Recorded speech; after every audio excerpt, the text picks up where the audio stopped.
This is the eLearn podcast. If you're passionate about the future of learning, you're in the right place. The expert guests on this show provide insights into the latest strategies, practices, and technologies for creating killer online learning outcomes. My name's Ladek, and I'm your host from OpenLMS.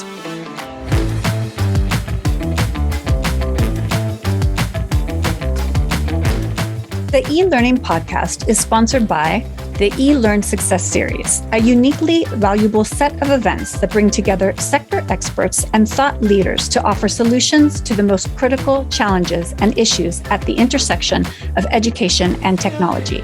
Get your free ticket to all 4 sessions at elearnsuccessseries.com.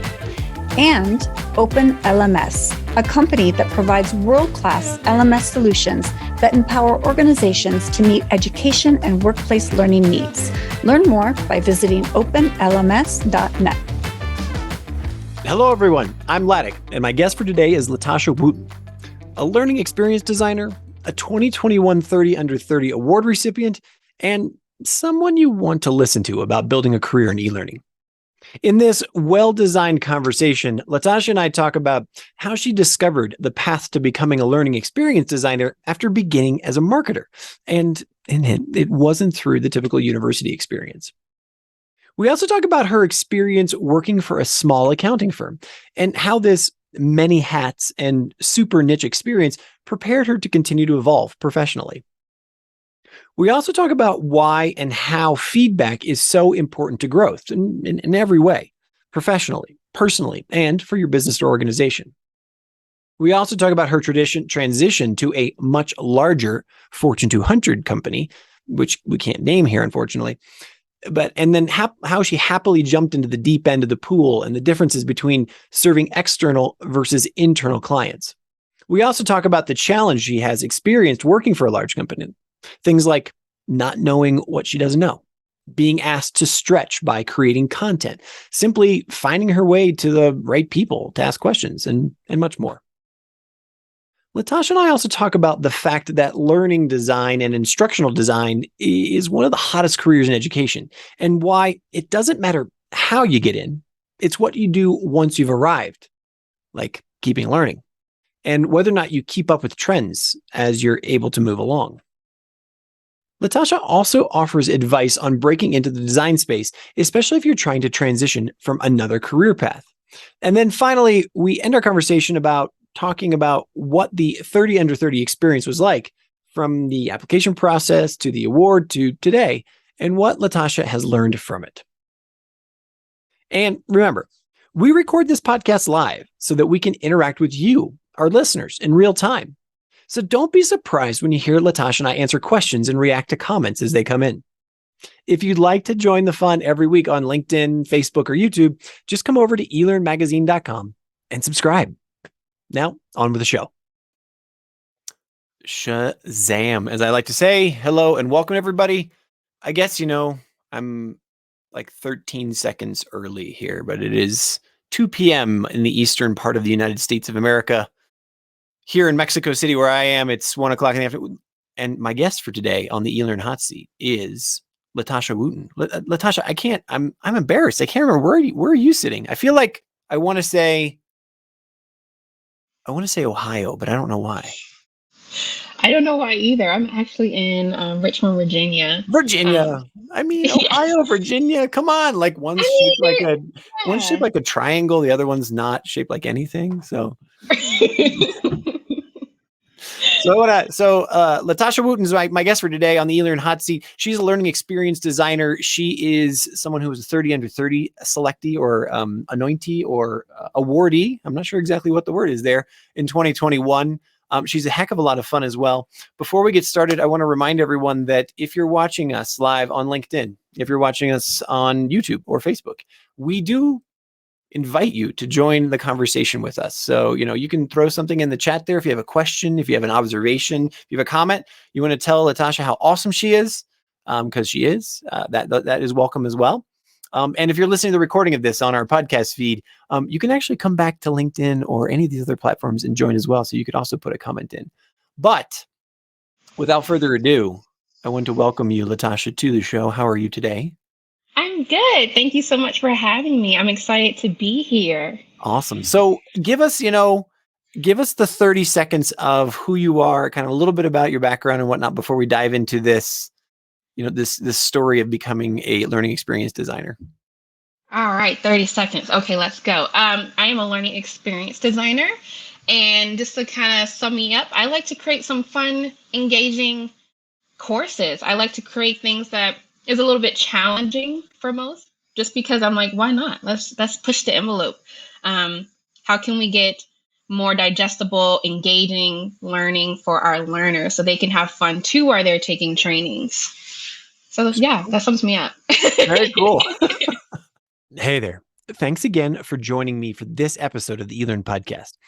I'm jumping in here quickly to request that if you like what you're hearing, if it's valuable, if it's fun, if it's informative, if you're really enjoying what's going on, please do me the favor of subscribing to the podcast on your favorite player, whatever you're using now, just hit subscribe.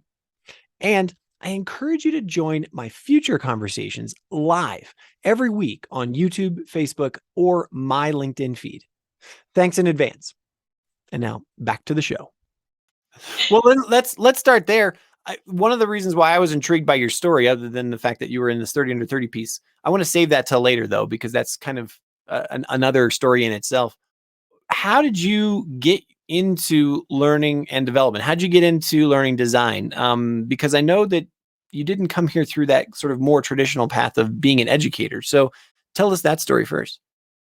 Yeah, so I actually got introduced in college. So I went to JMU and my minor was educational media, and they have a really good education program. But the minor was really focused on like instructional design. So I learned about the different principles. I learned about the different technology, which is my strong suit. Like I love a good learning tool. And we can talk more about that later. But that is when I got introduced to it. I didn't know it was something like this existed. I mean, yes, I knew like you can become a teacher, professor, like those types of careers, but I never knew about instructional designers or learning experience designers or just those who are in learning specialists and all these different terms or pathways. But leaving college, I went more into the marketing field. My major was communication comms. So like I really enjoyed that aspects. But as I was working in that field, I was like, something's not adding up for me particularly.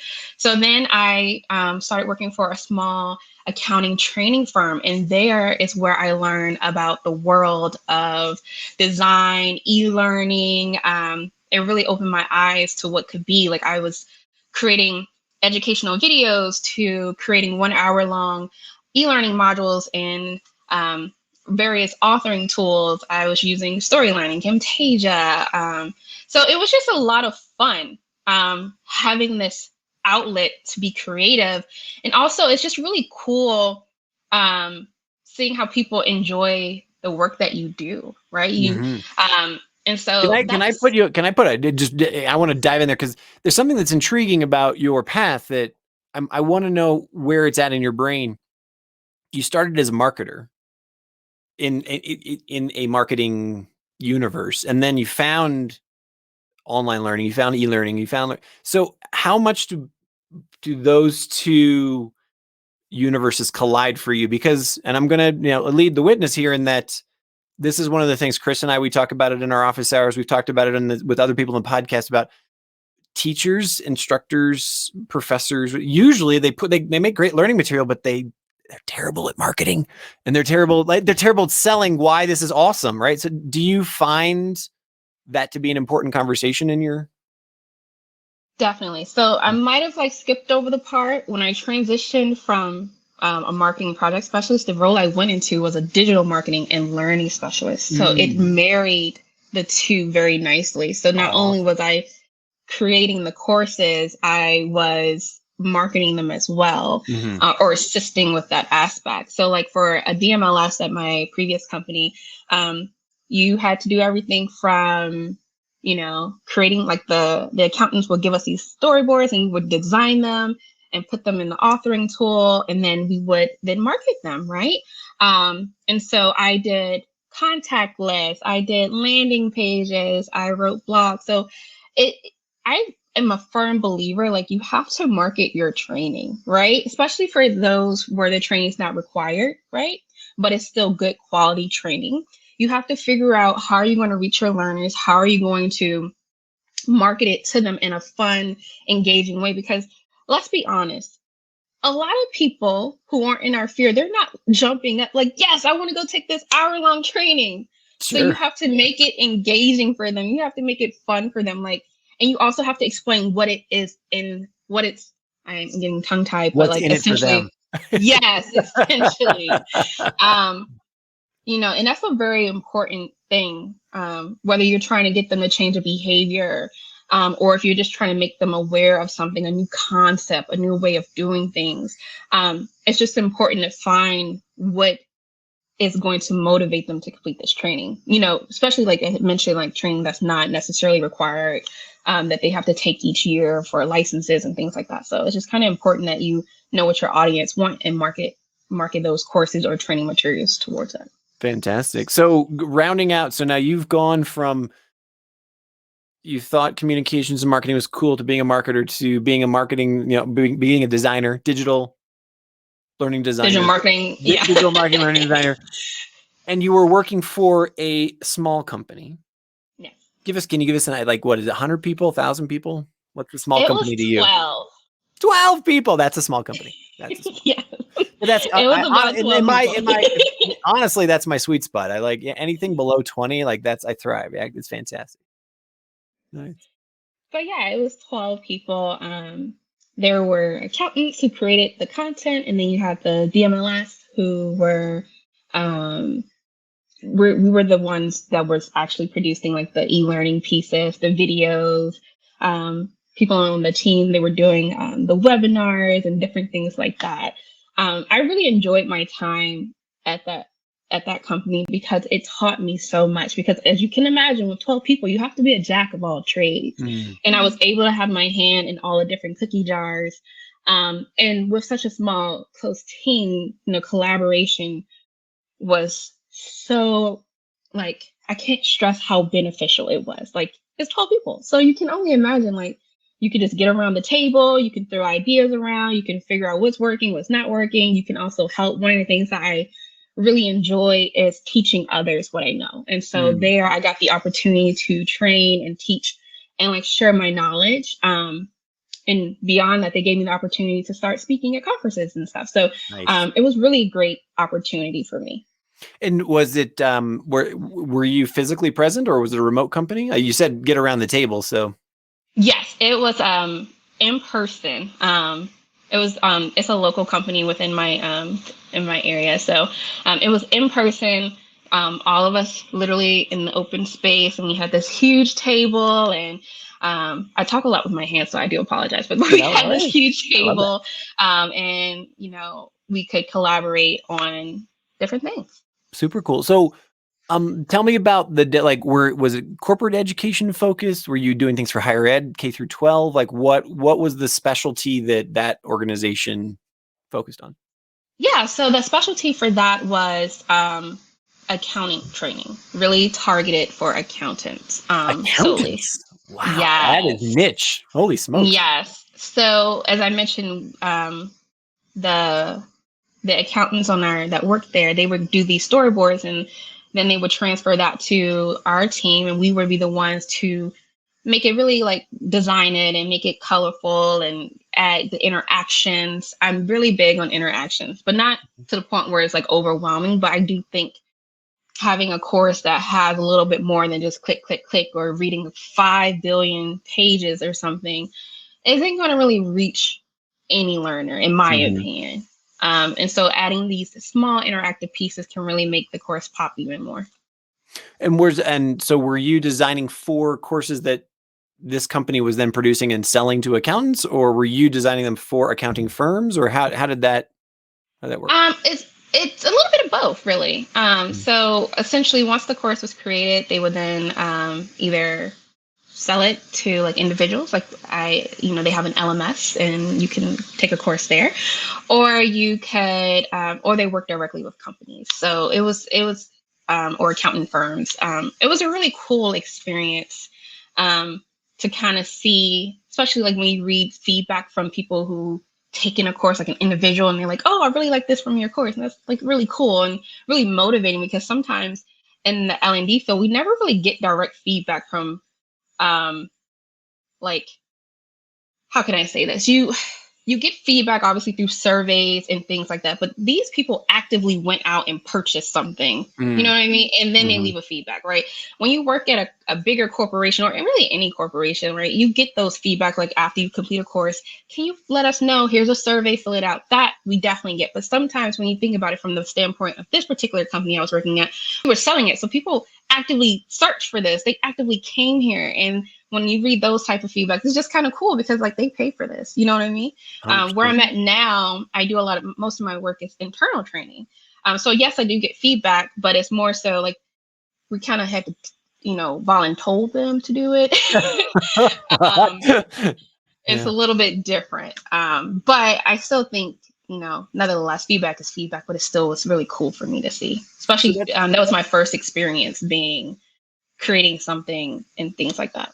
I thought it was, I used to know, or not know, a friend of mine used to work for a very big travel company, and he's not in the learning business, but he's in the product management business. But that was one of the things he said was one of his most exciting things was this company was big enough where his team would, make a tweak to the sales process, or like the cart process, or they would make a tweak to a banner or whatever, and he would be able to see within a day, literally like hundreds of thousands of responses, like that kind of instant feedback. This is a really big website. And I kind of just wanted to marinate on that for a second, that no matter what area of education that you're in, I'm a professor as well. I get to teach one class every year at American University. Like getting that feedback is one of the special sauces of why you continue to do it, right? Because you see learners light up, or you say, wow, this had enough value that they took it home, or they feedback to you and they're like, wow, I kind of got this, but it led me to that. So that's really cool stuff. Yeah, I totally agree. I think feedback is how we get better, right? Mm-hmm. Like why keep creating something that people aren't responding to? You know what I mean? Or they're responding in a way where they didn't receive the necessary content or message that you were trying to get them to receive. So like, I do think feedback is valuable, whether it's peer feedback from designer to designer, or where it's feedback where you're getting it from your learners or your stakeholders. It doesn't really matter. Feedback, in my mind, everyone is trying to achieve the same goal, right? To create amazing training that is sticky, right? Mm-hmm. That's going to change a behavior that helps either your business or help you to learn more. It doesn't really matter, but feedback is key to doing that. You can't like close that road or that avenue, because then you're not going to grow as a person, and your learners aren't going to get the your best self, because you're not being open to that. So really big on feedback, really big on trying to make sure the work that I'm creating is having impact on my learners, or if I'm assisting fellow designers, like I want them to be able to come to me and ask for help. And I love when they give me feedback and like, oh, LaTarshia, the way you explain this worked really well. I'm like, I'm so glad to hear that. Yeah. So yeah, definitely feedback is definitely key.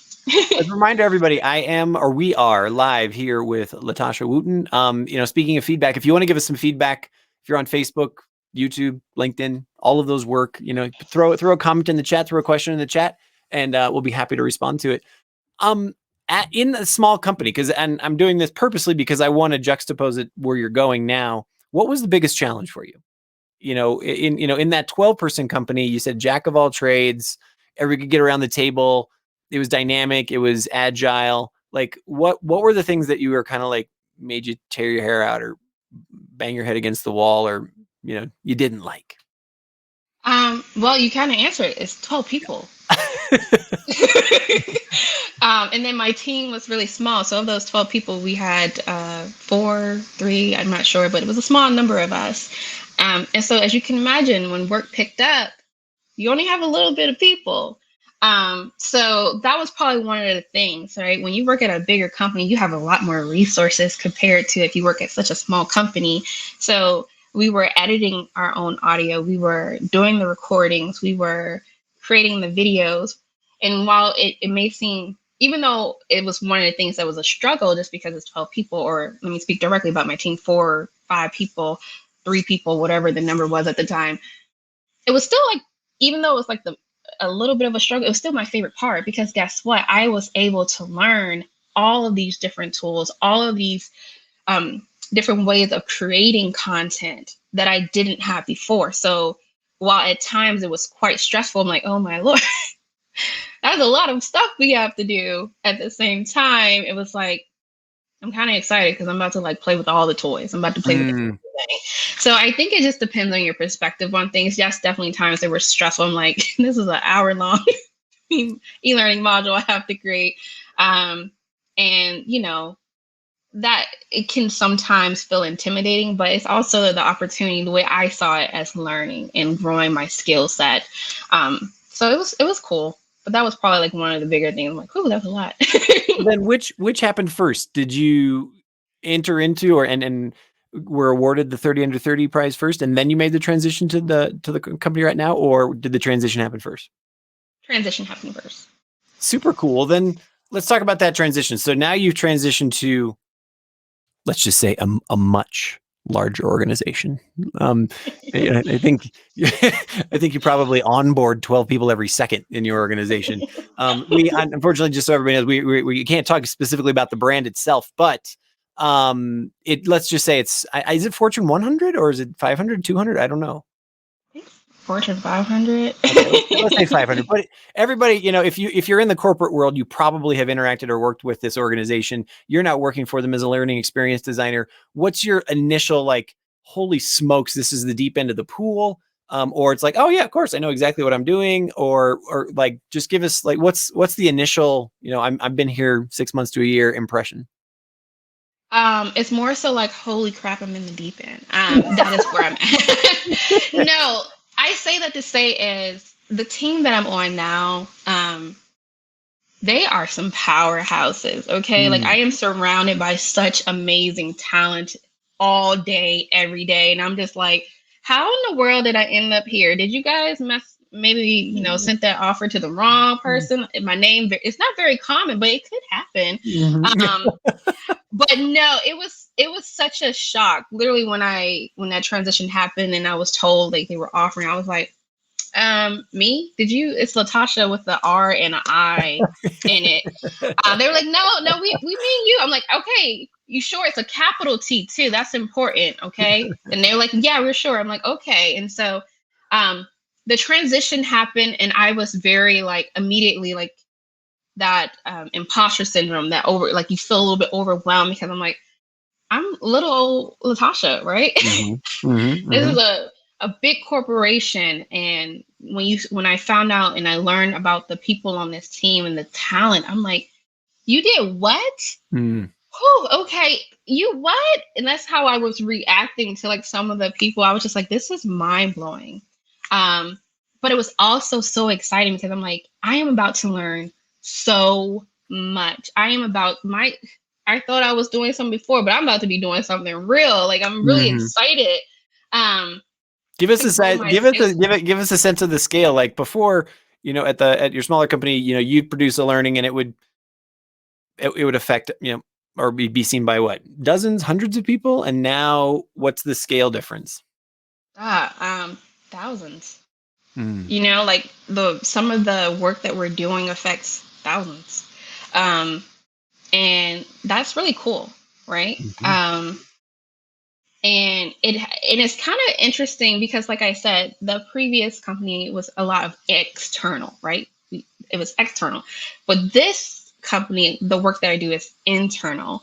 And so it's really cool to like think about how that is impacting, you know, the business, and being able to interact directly with my learners compared to the external. Like I said, I will get that feedback. Oh, this course was really cool. I love this fun element.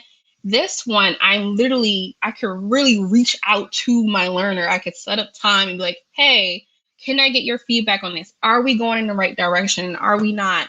And that's one of the main, I think, benefits, and really, really cool, because like I'm creating the training for you. So I want it to be beneficial for you. So therefore your opinion should matter on how it shapes. So yeah, it's definitely a whirlwind. Do you Imposter feel? syndrome is real. Yeah, sure. Do you and we never get over it. Believe me, I still have it.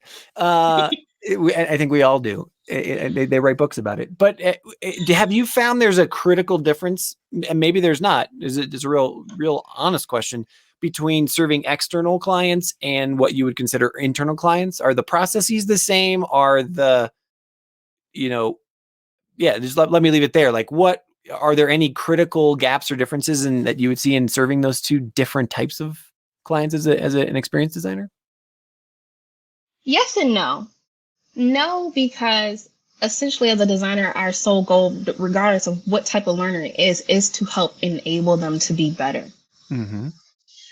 Yes, because it's a little bit more pressure, I feel like, on the internal, just for me personally. I'm speaking for those who are listening, I'm speaking from my experience, and mind you, imposter syndrome is real. From my experience, like when I'm with internal, I feel like the work that I do impacts the work that they do. You know what I mean? Like, and if my work isn't the best I can do, then maybe their work won't be as good as it should be. And then that affects the entire business, But mind you, I work for a big company, and you just gotta kind of keep when I say whole, I don't mean like whole. But you know what I mean. Yeah, sure. And so that is how I see it. Not that I think you should structure, different things. Obviously, it's a little bit different for internal. A lot of times it's required work, so I don't have to necessarily, a lot of marketing isn't around it. It's awareness mainly, like, hey, this course is out, you need to complete it by this day. External, you're kind of waiting for someone to come and like find your website, find your courses, and then taking it that way. But yeah, so that's kind of how I see it. It's a yes and no, because I think you should really put the same emphasis that you're putting for internal on external. Internal, just have a little bit more weight to it, in my opinion, because the work that they do, I'm creating training for them to go out and do their job effectively, which would then help the business be more effective. So a question that pops into my head. So we put on something called the eLearn Success Series. In February, we had something called the Design Session. And our very first speaker, Dr. Jane Bozarth, she's the head of research at the Learning Guild, right? And her talk was about why what we do matters, especially as learning experience designers. And the talk focused around what you produce actually has effect, and it affects, lots and lots of people's lives. So for every, I'm kind of wondering, do you ever stop and pause within your team to think about, hey, we're going to be training this group internally, or, this goes over here, but then they're affecting, in your case, literally millions of clients who use, your service. Is that ever a conversation? Is that ever like really something that people put on the table, or is it discussed in any way, like, overtly? I think it just depends on like the team. Like, for example, we talk about the impact. Impact is very important. Like, what is the impact it's going to have? And I think in that sense, like having that understanding that the work that you do, while it may feel like small in the grand scheme of things, what is the impact that it's going to have? And a lot of our training tries to focus on that. Like, what is the impact this will have on this team that will then result to helping our customers, right?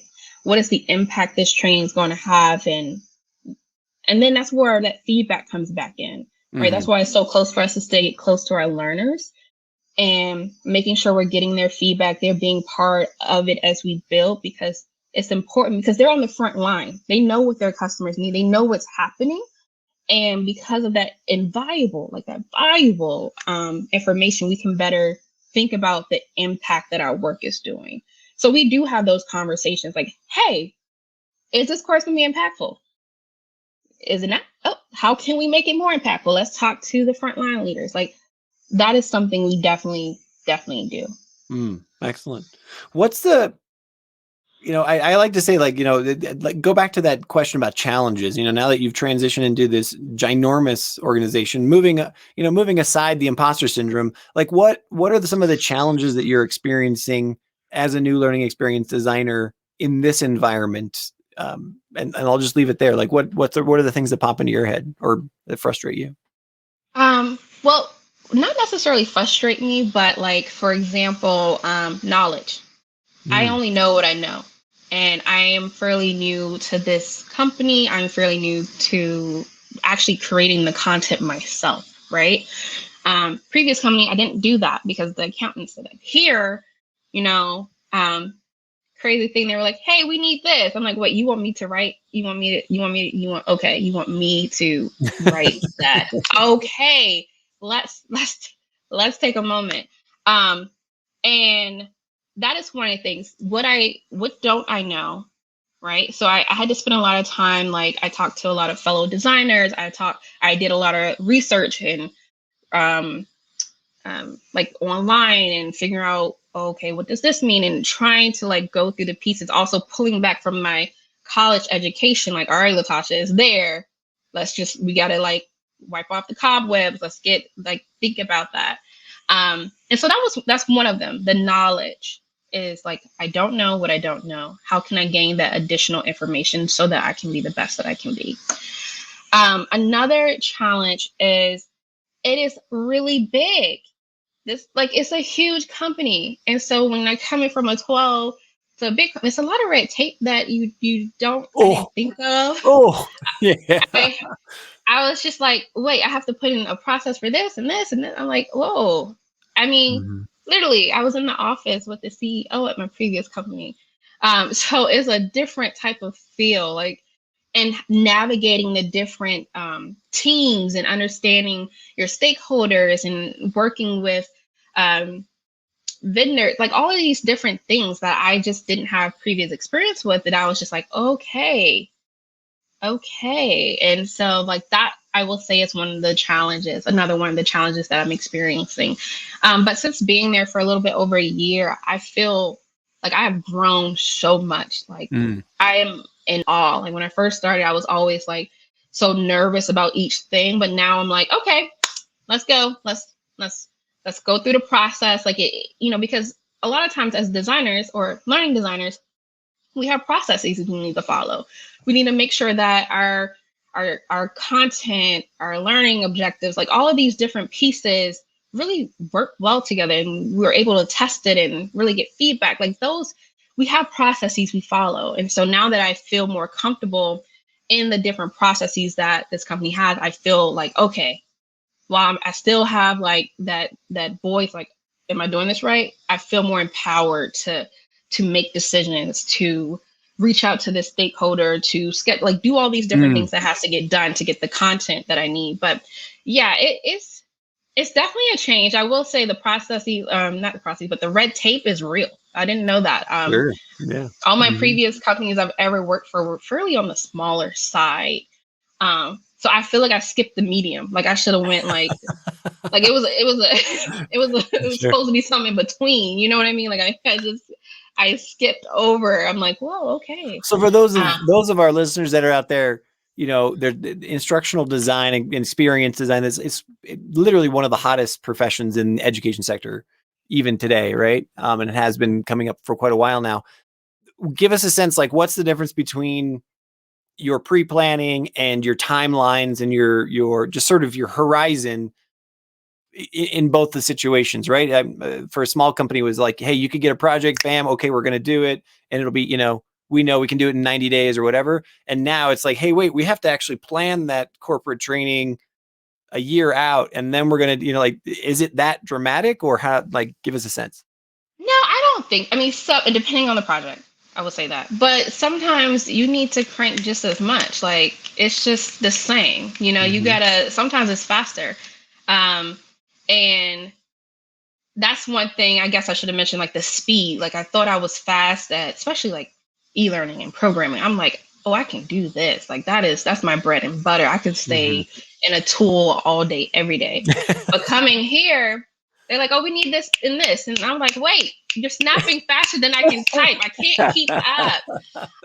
And so you definitely have to learn how to pace yourself. So even though there are processes we have to follow, you have to then create like your calendar or your mapping for how you work within the time frame they provide for you. So I mean, I think it just depends on the business. I think it depends on the corporation, the size, like the projects. It varies because sometimes they're like, oh, we have this amount of time. I'm like, oh, that's nice. And then sometimes they're like, we got this amount of time.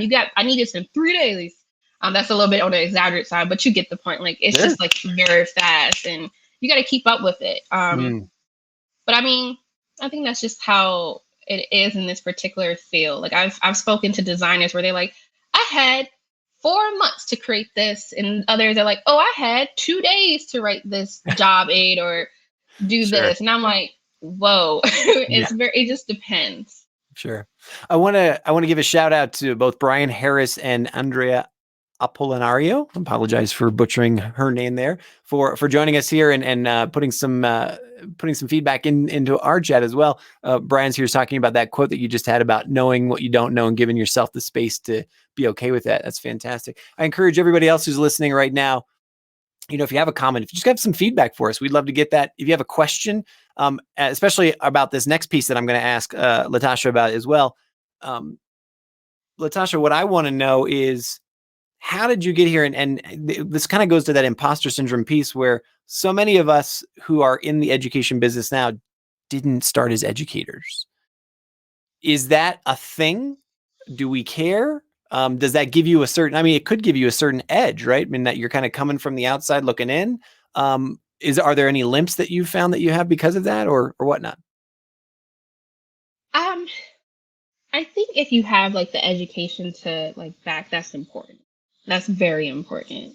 For me personally, while I did have some understanding when I was in college, I didn't have the full picture that some who go the traditional route, they get, I don't have a master's, like they get their master's, they further be immersed in this field.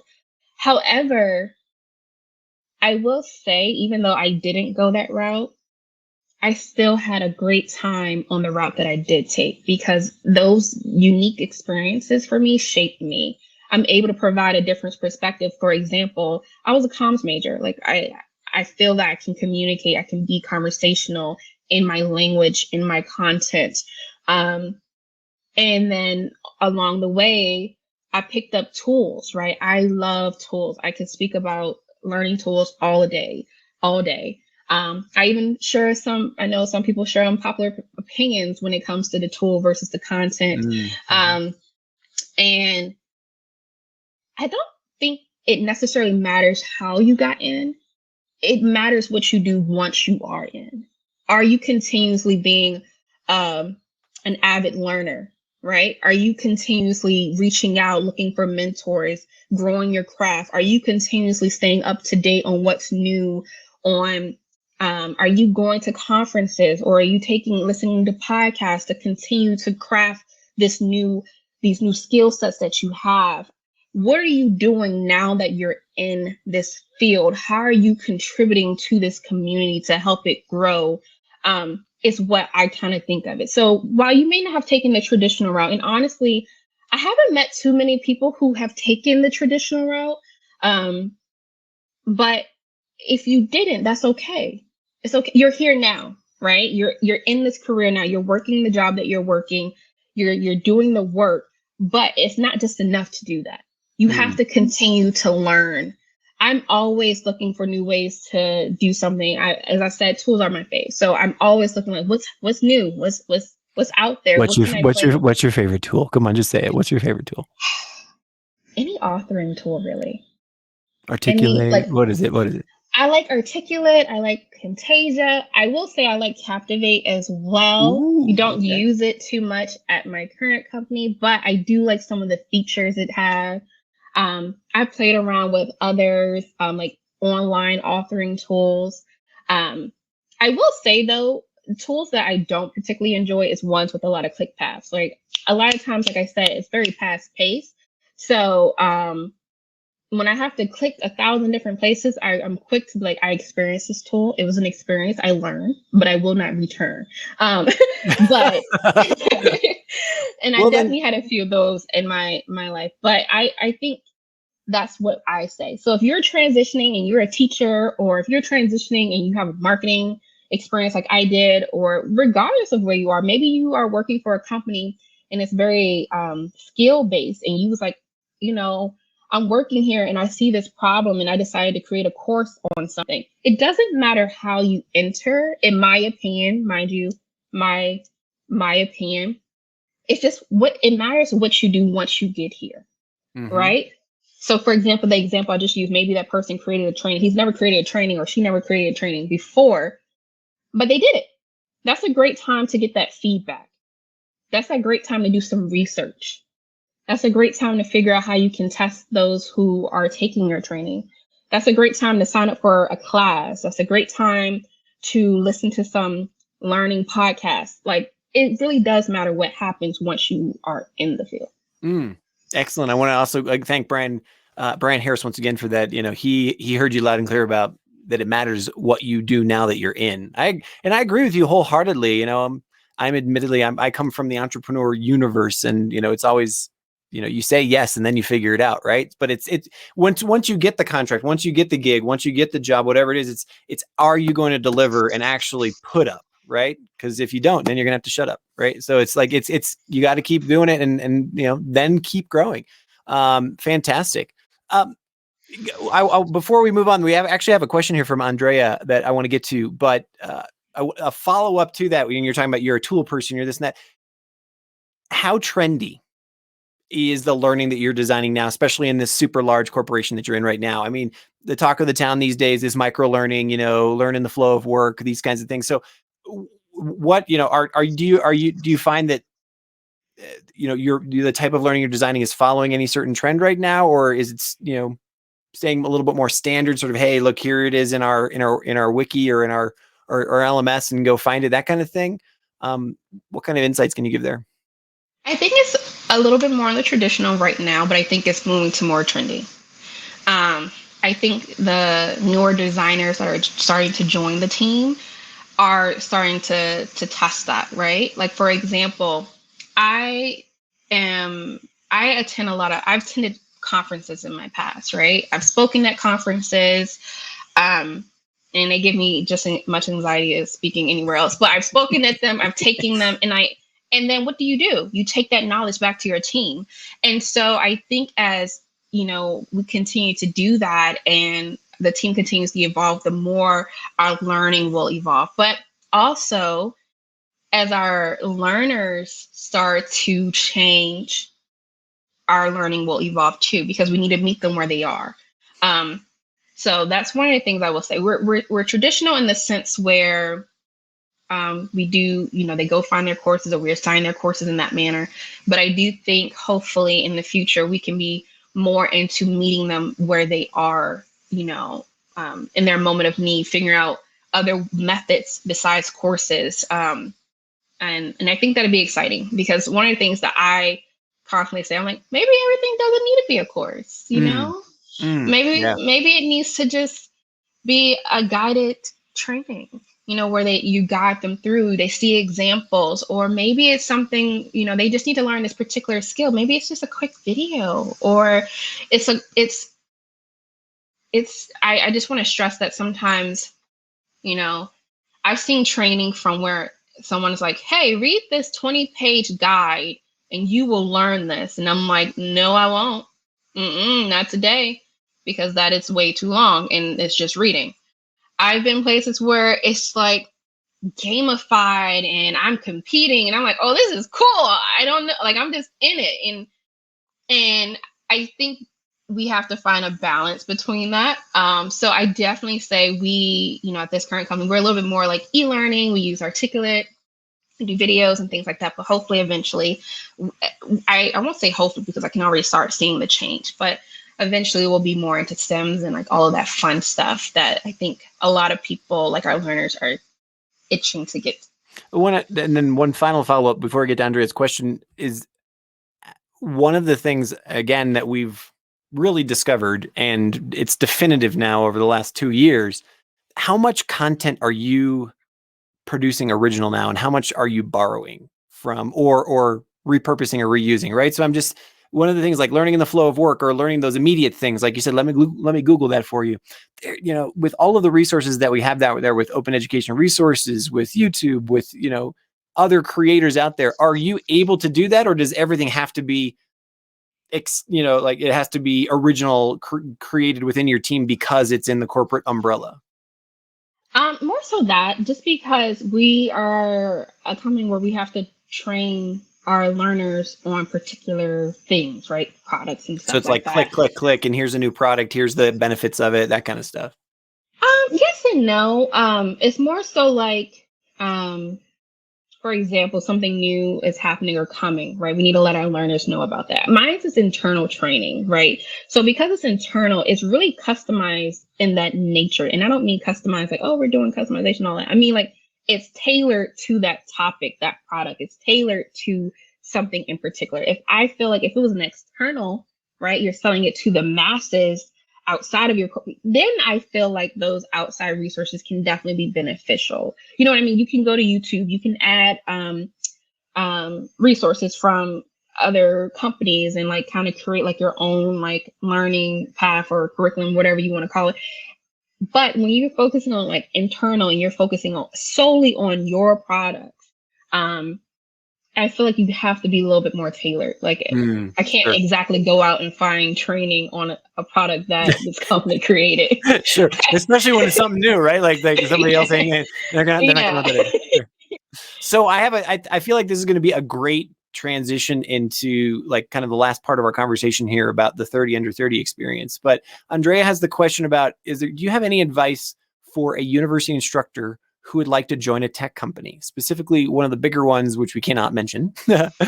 As mentioned earlier, marketing herself is not a strong suit. So she's like a typical, I wouldn't say it's a typical teacher. It really depends. If you're a drama teacher, you're probably a pretty good marketer. But let's say you're a physics teacher. No. But do you have any advice for somebody who wants to maybe break into this universe, or change careers, pivot, however you want to say it? Yeah, and I'm going to say this, but reminder is coming from me, so please research. But I I don't know. personally think, Jennifer here says, LaTarshia a gem. She understands how to reach and engage learners. Watch out. I think you got some fans. hi Jen. I personally, for a university instructor, right? I've actually had people reached out to me on LinkedIn a lot asking about my transition. I guess they see my profile. They're like, wait, you were a marketing product specialist. How did you get here? It's just a weird pathway that kind of happened. But I personally, what I've been suggesting to people is, one is, if you're an instructor, what are you passionate about, right? What is something that you are super excited about that you think others would benefit from? Once you have that, I would start creating a portfolio around that. Start branding yourself towards the content and training you want to create. Teachers and instructors, in my opinion, have transferable skills into L&D. They're not necessarily always going to be like apples to apples, but I do strongly believe, like, how to create training. It's just it's just the way you think about how you create training, in my opinion. For example, if you were to create a portfolio, you can, this is where I say, once you get into the field, that's when you need to like continue to work. Why not create something that's engaging, like learn how to use a video tool where you walk someone through a concept, or learn how to use Rise, which is a very easy to use program. It's a rapid programming tool. Or I've even spoken to other instructors like, oh, I took a Vion, which is a video software. I took a Vion course and I'm learning how to do these cool videos that teach different concepts. You can even play off the professor like approach, like where you're in the video and you're teaching this concept. I think a portfolio would be very helpful. So that way, future employers can see how your skills transfer over into an LED position or instructional designer position at a corporate level. And I will also suggest one of the things that I've been telling people is to find the companies that you're looking to work for.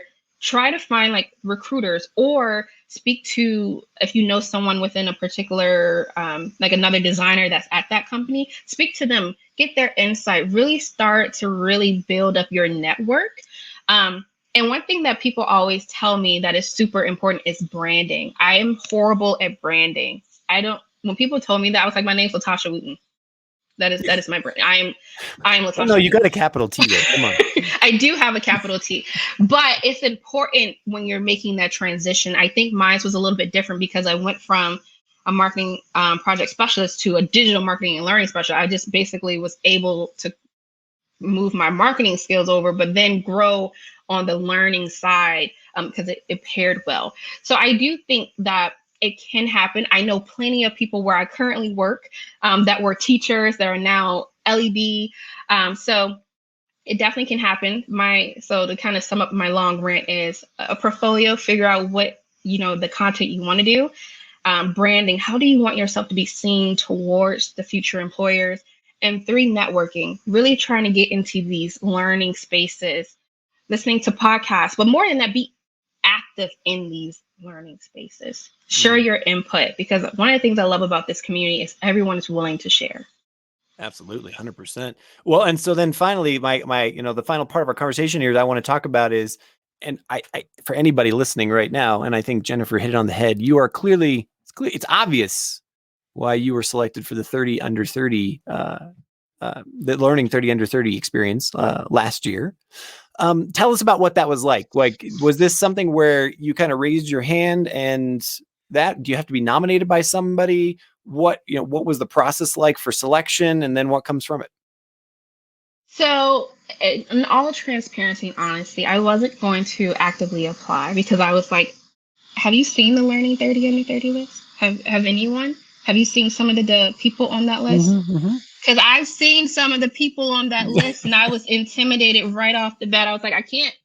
Do you see such and such and such and such? Did you know she worked at such and such? Like, I was really like, every excuse in the book, I literally threw it at myself. And what happened was my manager, she was like, why not? She was like, why not? I was like, well, because of such and such and such and such. And she was like, so what's the worst they can say? What's the worst that can happen? And she said, also, you have a lot of value to bring, right? And I think sometimes when you're in it, for me personally, I don't necessarily always see the value I bring. But when I had that conversation with her and she was telling me things, I was like, oh, I kind of sound kind of cool, like a little bit, And sweet. And so I did it. And I really actually enjoyed their application process. I enjoyed the questions they asked because it was challenging for me, because I had to really think about myself, where I saw my career going, reflect on the past, think about how I want to contribute to this community.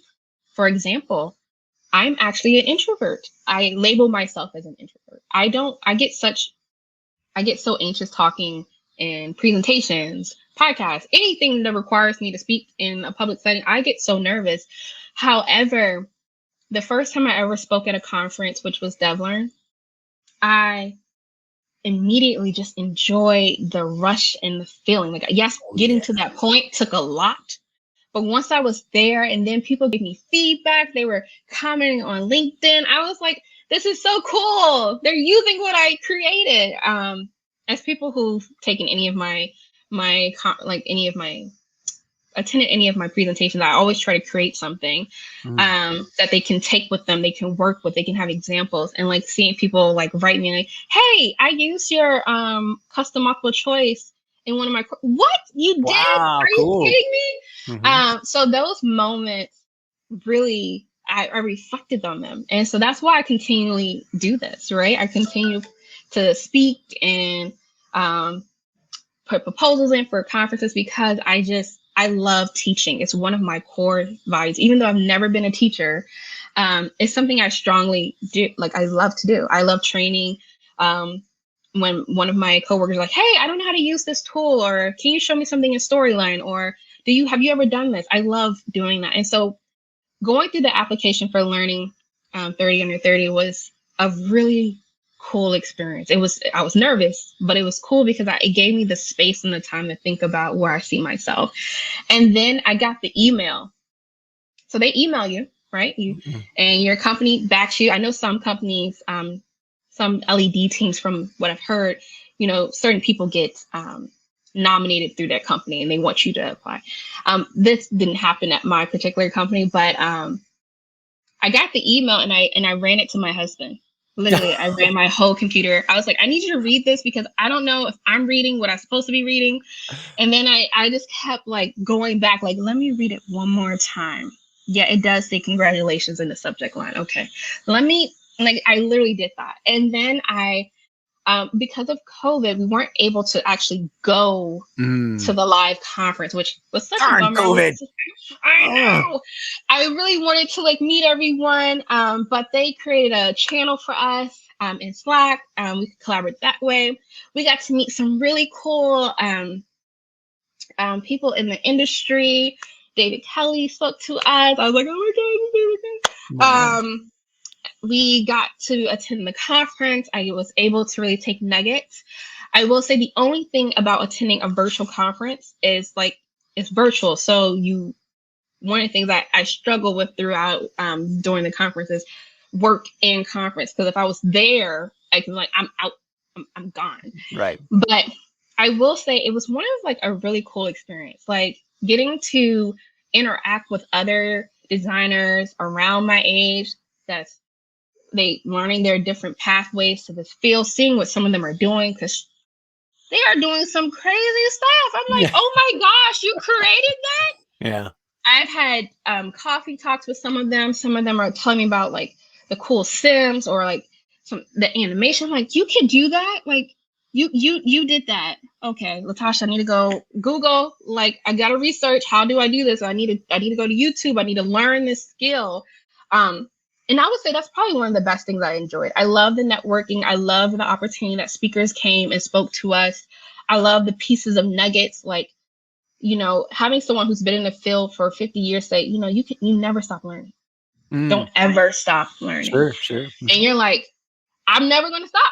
YouTube and everything else and my networks and the podcast and all these different things that got me for the rest of my life. I am set. I am ready to go. And so if anyone's out there that's under 30 in this field and you're thinking about doing it, I recommend it. I do. And it's not so much, being labeled learning. It's just the fact that the experience you get is very valuable. The people you meet are really cool. And so, yeah, I enjoyed that experience very much. And I'm looking forward to seeing what other experiences are out there for me. Awesome. Well, I have a final question for you to wrap up our conversation here today. This has been an absolute delight, but it's the one that I ask everybody on the hot seat. And that is, you almost kind of stole my thunder there, which was, what are you looking forward to for the next 6 months to 12 months? Kind of near-term future. Is there a shiny new object? Maybe there's a new tool. You seem to be very, very into the tools. Is there a particular learning that you're tasked with creating? Is there, I don't know, something outside this? It could be anything you want to give a shout out to that you're like, this is it. I'm psyched for this. Yes, Sims. I am psyched for Sims. Building them, understanding the content in them. That is next on my path. Also, moment of need learning and using the different tools that is available, like Slack. How can I create enablement in these different tools, right? Because everyone's in Slack or everyone's in this. How can I create training that's tailored to that is easy to use, and that is something that we can track as well, because that's important. But that is next. I'm ready to tackle the next thing. I'm ready to tackle Sims. I'm ready to learn how it operates, how to build, and all of that good stuff. And then beyond that, I'm just excited for growing myself. Now that I've been at this company for not so long, but for over a year. I know, right? Over a year. I swear, when you work here, if you've been here 3 months, they already say you're a veteran at that point. I'm excited to see where I go from here in this, Hmm. like what, from this role, what's my next role in this company. I'm excited for that as well. So I don't know, but yeah, that's next on the docket for me. Fantastic. LaTarshia Wooten, I cannot thank you enough for being on the show today. Your energy and your vitality and your knowledge are, a clear indication why you got selected for the 30 under 30, but also I'm excited to follow your path as you continue to go forward. I also want to thank Andrea, Brian, Jennifer, and everybody else who chimed in today and helped us with this conversation. Make sure if you are, got a little sales pitch here. If you are interested in one of those virtual conferences, I happen to put one of them on. It's called the eLearn Success Series. You're not supposed to work while you're doing it though. But next Wednesday, we are having our instructor session, and we're going to have 12 speakers that are talking to us about everything about being a great instructor, right? Our design session was in February about designing great experiences. This is how you create those experiences. We're going to be talking accessibility. We're going to be talking micro-credentialing. We're going to be talking the future of education with Thomas Corner, who's the head of the Moodle Users Association. Some great speakers. We're going to be talking with about accessibility. Did I already say accessibility? Anyway, neurodiversity. That's the one I wanted. Neurodiversity. So there's lots and lots of great topics about what do we do as instructors. But LaTarshia, thank you so much for your time today. I look forward to following up with you in the near future. Yes, thank you for having me. Thank you, everyone. Thanks again for joining me for the eLearn podcast. Make sure you never miss an episode by subscribing wherever you listen to podcasts. Just push subscribe on your player right now. And remember, you can join the conversation live on YouTube, Facebook, and my LinkedIn feed every week. I hope to see you there. Thanks.